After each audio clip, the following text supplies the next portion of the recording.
আজ আমরা পড়ব রবীন্দ্রনাথ ঠাকুরের গল্পগুচ্ছ গ্রন্থ থেকে নেওয়া একটি গল্প, ছুটি।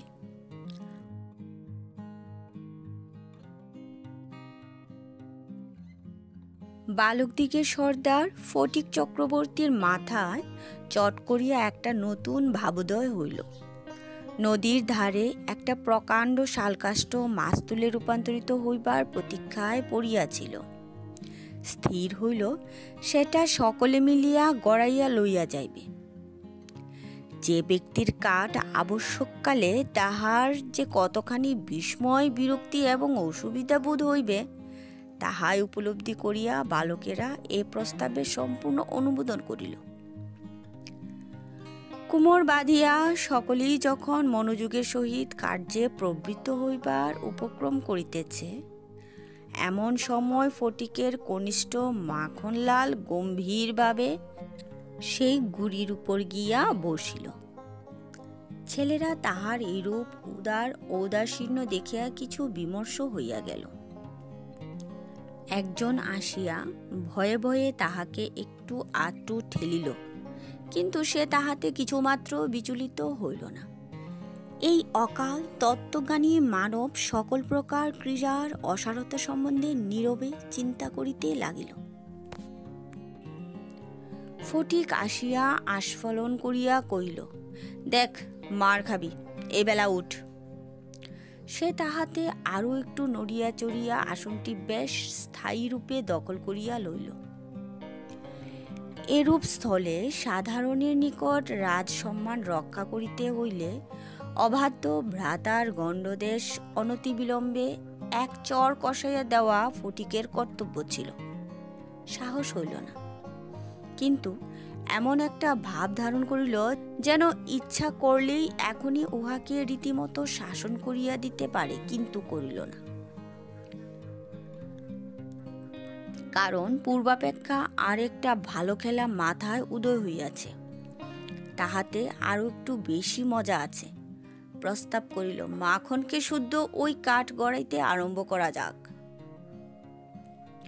মাখন মনে করিল ইহাতে তাহার গৌরব আছে, কিন্তু অন্যান্য পার্থিব গৌরবের ন্যায় ইহার আনুষঙ্গিক যে বিপদের সম্ভাবনাও আছে, তাহা তাহার কিংবা আর কাহারও মনে উদয় হয় নাই। ছেলেরা কুমোর বাঁধিয়া ঠেলিতে আরম্ভ করিল। মারো ঠেলা, হেইয়ো, সাবাস জোয়ান, হেইয়ো। গুড়ি এক পাক ঘুরিতে না ঘুরিতেই মাখন তাহার গাম্ভীর্য, গৌরব এবং তত্ত্বগান সমেত ভূমিসাৎ হইয়া গেল।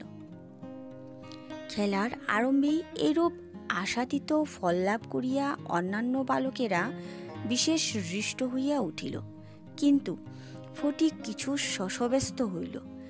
মাখন তৎক্ষণাৎ ভূমিশয্যা ছাড়িয়া ফটিকের উপরে গিয়া পড়িল, একেবারে অন্ধভাবে মারিতে লাগিল।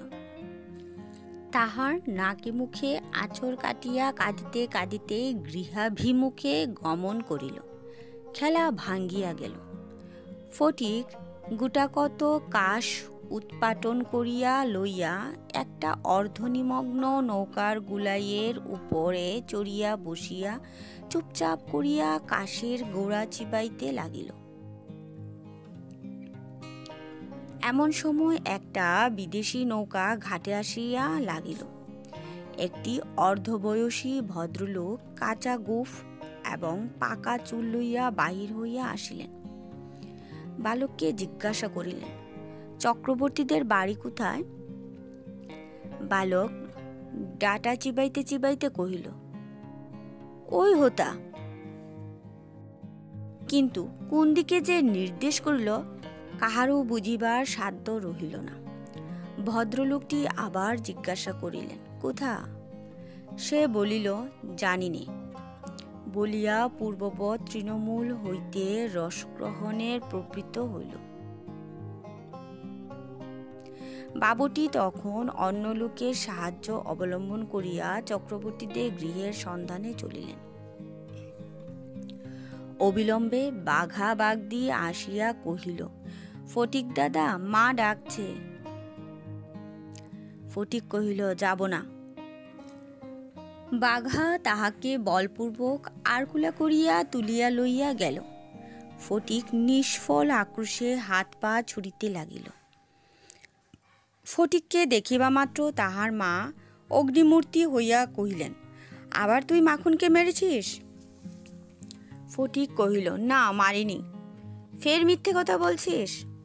কখনো মারিনি। মাখনকে জিজ্ঞেস করো।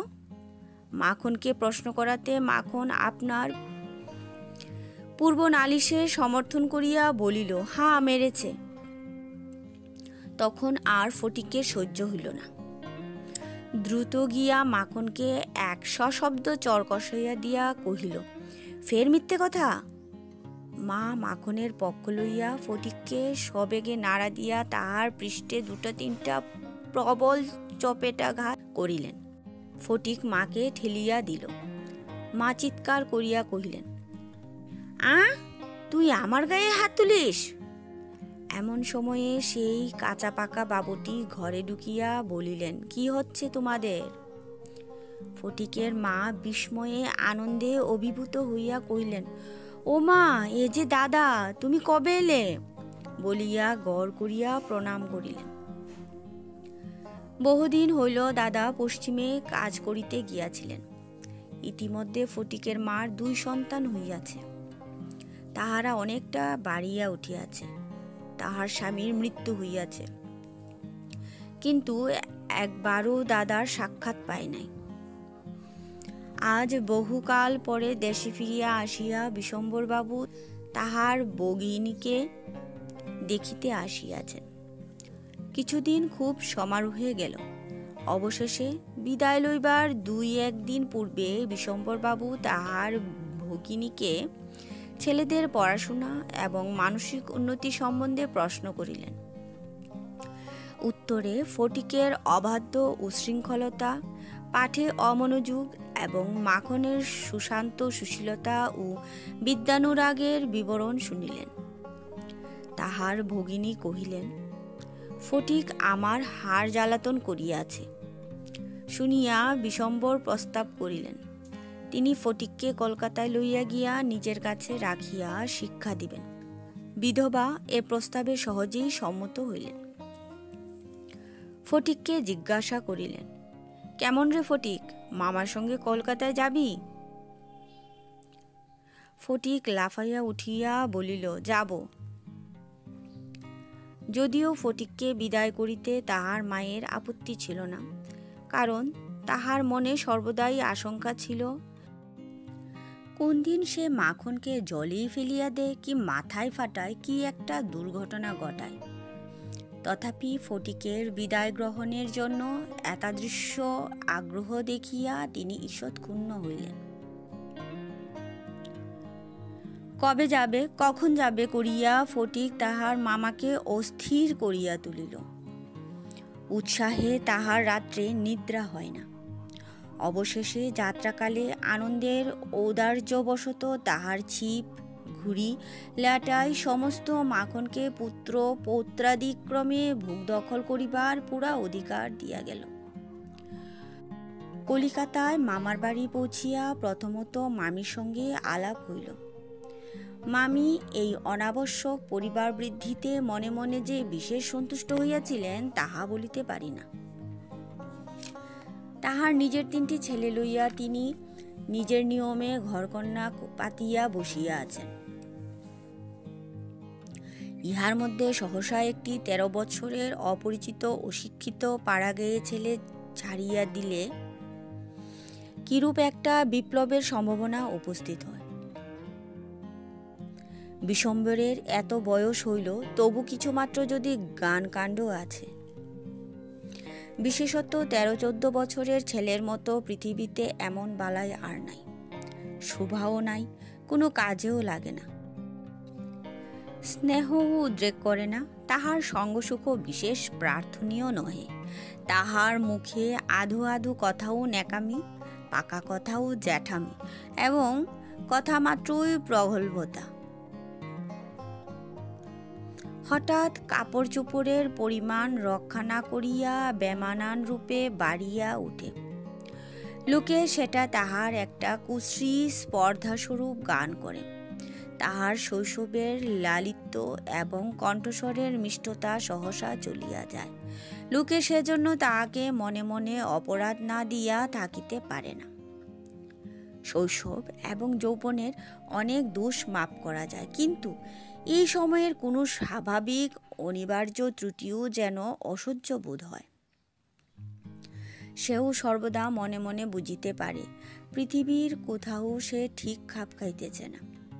এই জন্য আপনার অস্তিত্ব সম্বন্ধে সর্বদা লজ্জিত ও ক্ষমাপ্রার্থী হইয়া থাকে। অথচ এই বয়সেই স্নেহের জন্য কিঞ্চিত অতিরিক্ত কাতরতা মনে জন্মায়। এই সময়ে যদি সে কোনো সহৃদয় ব্যক্তির নিকট হইতে স্নেহ কিংবা সখ্য লাভ করিতে পারে, তবে তাহার নিকট আত্মবিকৃত হইয়া থাকে। কিন্তু তাহাকে স্নেহ করিতে কেহ সাহস করে না, কারণ সেটা সাধারণে প্রশ্রয় বলিয়া মনে করে। সুতরাং তাহার চেহারা এবং ভাবখানা অনেকটা প্রভুহীন পথের কুকুরের মতো হইয়া যায়। অতএব এমন অবস্থায় মাতৃভবন ছাড়া আর কোনো অপরিচিত স্থান বালকের পক্ষে নরক। চারিদিকের স্নেহশূন্য বিরাগ তাহাকে পদে পদে কাটার মতো বিধে। এই বয়সে সাধারণত নারী জাতিকে কোনো এক শ্রেষ্ঠ স্বর্গলোকের দুর্লভ জীব বলিয়া মনে ধারণা হইতে আরম্ভ হয়। অতএব তাহাদের নিকট হইতে উপেক্ষা অত্যন্ত দুঃসহ বোধ হয়। মামির স্নেহহীন চক্ষে সে যে একটা দুর্গ্রহের মতো প্রতিভাত হইতেছে, এইটে ফটিকে সবচেয়ে বাজিত।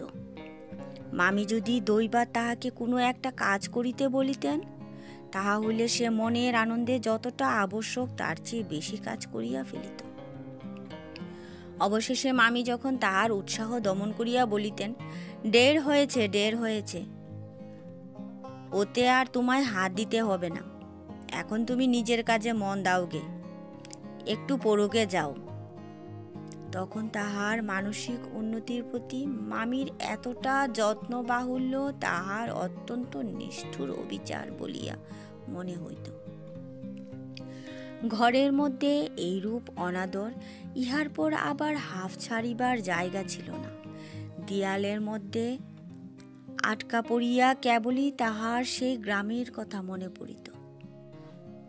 প্রকাণ্ড একটা ধাউস ঘুড়ি লইয়া ভৌ ভৌ শব্দে উড়াইয়া বেড়াইবার সেই মাঠ, তাইরে নাইরে নাইরে না করিয়া উচ্চস্বরে স্বরচিত রাগিনী আলাপ করিয়া অকর্মণ্যভাবে ঘুরিয়া বেড়াইবার সেই নদীতীর, দিনের মধ্যে যখন তখন ঝাঁপ দিয়া পড়িয়া সাঁতার কাটিবার সেই সংকীর্ণ স্রোতস্বিনী, সেই সব দলবল, উপদ্রব, স্বাধীনতা এবং সর্বোপরি সেই অত্যাচারিণী অবিচারিণী মা অহর্নিশ তাহার নিরুপায় চিত্তকে আকর্ষণ করিত। জন্তুর মতো এক প্রকার অবুঝ ভালোবাসা, কেবল একটা কাছে যাইবার অন্ধ ইচ্ছা, কেবল একটা না দেখিয়া অব্যক্ত ব্যাকুলতা, গোধূলি সময়ের মাতৃহীন বৎসের মতো কেবল একটা আন্তরিক মা মা ক্রন্দন, সেই লজ্জিত শঙ্কিত শীর্ণ দীর্ঘ বালকের অন্তরে কেবলই আলোড়িত হইত। স্কুলে এত বড় নির্বুধ এবং অমনোযোগী বালক আর ছিল না। একটা কথা জিজ্ঞাসা করিলে সে হা করিয়া চাহিয়া থাকিত। মাস্টার যখন মার আরম্ভ করিত, তখন ভারক্লান্ত গর্দভের মতো নীরবে সহ্য করিত। ছেলেদের যখন খেলিবার ছুটি হইত, তখন জানালার কাছে দাঁড়াইয়া দূরের বাড়িগুলোর ছাদ নিরীক্ষণ করিত। যখন সেই দ্বিপ্রহর রৌদ্রে কোনো একটা ছাদে দুটি একটি ছেলে মেয়ে কিছু একটা খেলার ছলে ক্ষণিকের জন্য দেখা দিয়া যাইত, তখন তাহার চিত্ত অধীর হইয়া উঠিত। একদিন অনেক প্রতিজ্ঞা করিয়া অনেক সাহসে মামাকে জিজ্ঞাসা করিয়াছিল, মামা, মার কাছে কবে যাব? মামা বলিয়াছিলেন, স্কুলের ছুটি হোক, কার্তিক মাসে পূজার ছুটি, সে এখনো ঢের দেরি। একদিন ফটিক তাহার বই হারাইয়া ফেলিল। একে তো সহজেই পড়া তৈরি হয় না, তাহার উপর বই হারাইয়া একেবারে নাজার হইয়া পড়িল। মাস্টার প্রতিদিন তাহাকে অত্যন্ত মারধর অপমান করিতে আরম্ভ করিলেন। স্কুলে তাহার এমন অবস্থা হইল যে তাহার মামাতো ভাইরা তাহার সহিত সম্বন্ধ স্বীকার করিতে লজ্জাবোধ করিত। ইহার কোনো অপমানে তাহারা অন্যান্য বালকের চেয়েও যেন বলপূর্বক বেশি করিয়া আমোদ প্রকাশ করিত। অসহ্য বোধ হওয়াতে একদিন ফটিক তাহার মামির কাছে নিতান্ত অপরাধীর মতো গিয়া কহিল, বই হারিয়ে ফেলেছি। মামি অধরের দুই প্রান্তে বিরক্তির রেখা অঙ্কিত করিয়া বলিলেন, বেশ করেছ, আমি তোমাকে মাসের মধ্যে 5 বার করে বই কিনে দিতে পারিনি। ফটিক আর কিছু না বলিয়া চলিয়া আসিল। সে যে পরের পয়সা নষ্ট করিতেছে এই মনে করিয়া তাহার মায়ের উপর অত্যন্ত অভিমান উপস্থিত হইল। নিজের হীনতা এবং দৈন্য তাহাকে মাটির সহিত মিশাইয়া ফেলিল। স্কুল হইতে ফিরিয়া সেই রাত্রে তাহার মাথা ব্যথা করিতে লাগিল এবং গা শিরশির করিয়া আসিল। বুঝিতে পারিল তাহার জ্বর আসিতেছে। বুঝিতে পারিল ব্যামো বাঁধাইলে তাহার মামির প্রতি অত্যন্ত অনর্থক উপদ্রব করা হইবে। মামি এই ব্যামোটাকে যে কিরূপ একটা অকারণ অনাবশ্যক জ্বালাতনের স্বরূপ দেখিবে তাহা সে স্পষ্ট উপলব্ধি করিতে পারিল। রোগের সময় এই অকর্মণ্য অদ্ভুত নির্বোধ বালক পৃথিবীতে নিজের মা ছাড়া আর কাহারও কাছে সেবা পাইতে পারে এরূপ প্রত্যাশা করিতে তাহার লজ্জাবোধ হইতে লাগিল। পরদিন প্রাতকালে ফটিককে আর দেখা গেল না। চতুর্দিকে প্রতিবেশীদের ঘরে খোঁজ করিয়া তাহার কোনো সন্ধান পাওয়া গেল না। সেদিন আবার রাত্রি হইতে মুষলধারে শ্রাবণের বৃষ্টি পড়িতেছে। সুতরাং তাহার খোঁজ করিতে লোকজনকে অনর্থক অনেক ভিজিতে হইল।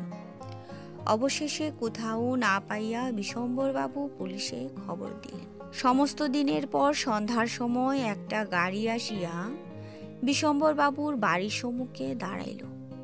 তখনও ঝুপঝুপ করিয়া অবিশ্রাম বৃষ্টি পড়িতেছে। রাস্তায় 1 হাঁটু জল দাঁড়াইয়া গিয়াছে। 2 জন পুলিশের লোক গাড়ি হইতে ফটিককে ধরাধরি করিয়া নামাইয়া বিশম্বরবাবুর নিকট উপস্থিত করিল। তাহার আপাতমস্তক ভিজা, সর্বাঙ্গে কাদা, মুখ চক্ষু লোহিত বর্ণ, থরথর করিয়া কাঁপিতেছে। বিশম্বরবাবু প্রায় কুলে করিয়া তাহাকে অন্তঃপুরে লইয়া গেলেন। মামি তাহাকে দেখিয়া বলিয়া উঠিলেন, কেন বাপু, পরের ছেলেকে নিয়ে কেন এক কর্মভুক? দাও, ওকে বাড়ি পাঠিয়ে দাও। বাস্তবিক সমস্ত দিন দুশ্চিন্তায় তাহার ভালোরূপ আহারাদি হয় নাই এবং নিজের ছেলেদের সহিত না হোক অনেক খিটমিট করিয়াছেন। ফটিক কাঁদিয়া উঠিয়া কহিল, আমি মার কাছে যাচ্ছিলুম, আমাকে ফিরিয়ে এনেছে। বালকের জ্বর অত্যন্ত বাড়িয়া উঠিল। সমস্ত রাত্রি প্রলাপ বকিতে লাগিল। বিশম্বরবাবু চিকিৎসক লইয়া আসিলেন। ফটিক তাহার রক্তবর্ণ চক্ষু একবার উন্মিলিত করিয়া কড়িকাঠের দিকে হতবুদ্ধিভাবে তাকাইয়া কহিল, মামা, আমার ছুটি হয়েছে কি? বিশম্বরবাবু রুমালে চোখ মুছিয়া সস্নেহে ফটিকের শীর্ণ তপ্ত হাতখানি হাতের উপর তুলিয়া লইয়া তাহার কাছে আসিয়া বসিলেন। ফটিক আবার বিড়বিড় করিয়া বকিতে লাগিল। বলিল, মা, আমাকে মারিস নে মা, সত্যি বলছি, আমি কোনো দোষ করিনি।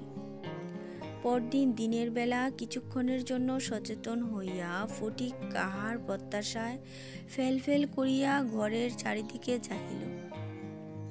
নিরাশ হইয়া আবার নীরবে দেয়ালের দিকে মুখ করিয়া পাশ ফিরিয়া শুইল। বিশম্বরবাবু তাহার মনের ভাব বুঝিয়া তাহার কানের কাছে মুখ নত করিয়া মৃদুস্বরে কহিলেন, ফটিক, তোর মাকে আনতে পাঠিয়েছি।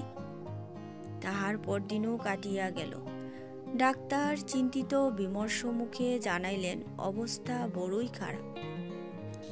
বিশম্বরবাবু স্তিমিত প্রদীপে রোগশয্যায় বসিয়া প্রতি মুহূর্তে ফটিকের মাতার জন্য প্রতীক্ষা করিতে লাগিলেন। ফটিক খালাসিদের মতো সুর করিয়া বলিতে লাগিল, এক বাউ মেলে না, দো বাউ মেলে না।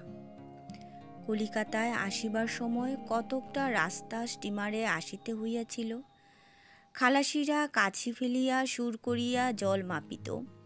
ফটিক প্রলাপে তাহাদেরই অনুকরণ করুণ স্বরে জল মাপিতেছে এবং যে অকুল সমুদ্রে যাত্রা করিতেছে, বালক রশি ফেলিয়া কোথাও তাহার তল পাইতেছে না। এমন সময়ে ফটিকের মাতা ঝড়ের মতো ঘরে প্রবেশ করিয়াই উচ্চ কলরবে সুর করিতে লাগিলেন। বিশম্বর বহু কষ্টে তাহার শোকোচ্ছ্বাস নিবৃত্ত করিলে তিনি শয্যার উপর আছাড় খাইয়া পড়িয়া উচ্চস্বরে ডাকিলেন, ফটিক, সোনা মানিক আমার। ফটিক যেন অতি সহজেই তাহার উত্তর দিয়া কহিল, আ। মা আবার ডাকিলেন, ওরে ফটিক, বাপধন রে। ফটিক আস্তে আস্তে পাশ ফিরিয়া কাহাকেও লক্ষ্য না করিয়া মৃদুস্বরে কহিল, মা, এখন আমার ছুটি হয়েছে মা, এখন আমি বাড়ি যাচ্ছি।